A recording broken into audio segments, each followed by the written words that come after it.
役割確認、進行誰も信弘幹事、朝の挨拶、井上そこ側に、会長挨拶、井上信弘会長、はい。会員スピーチ、島田久美子幹事、法は南アルプス市倫理法人会その心理法人レクチャー、はい。連絡事項、東山貴子事務長、使いの言葉、板倉博之会員、はい。受付、磯野達也副事部長、音楽担当、鈴木宏専任幹事、はい。腕迎えと会長の内容全員、はい。連絡事項、東山貴子事務長、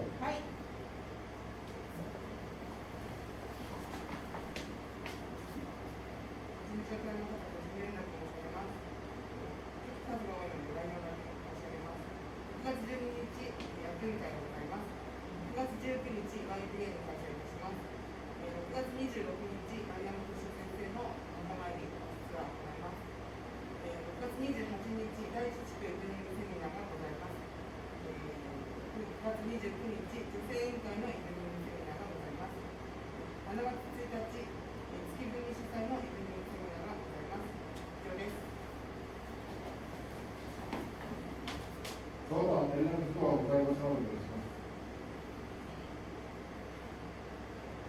令和3年度倫理法人会スローガン提唱、リーダー、佐々木秀之幹事。はい。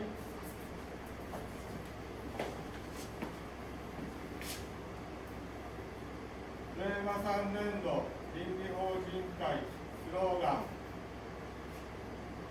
企業に倫理を、職場に心を、家庭に愛を、希望を高く高めよう、自ら動こう、う。立ちました。新たな時代を突き進もう。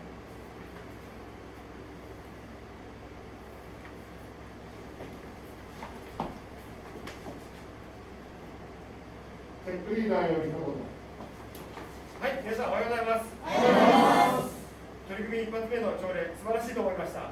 初めての方がお役をしているんですけれども、皆さんそこにですね、心を合わせようとするなんか雰囲気が伝わってまいりました。とても穏やかに、そして緊張感を持って進められたと思います。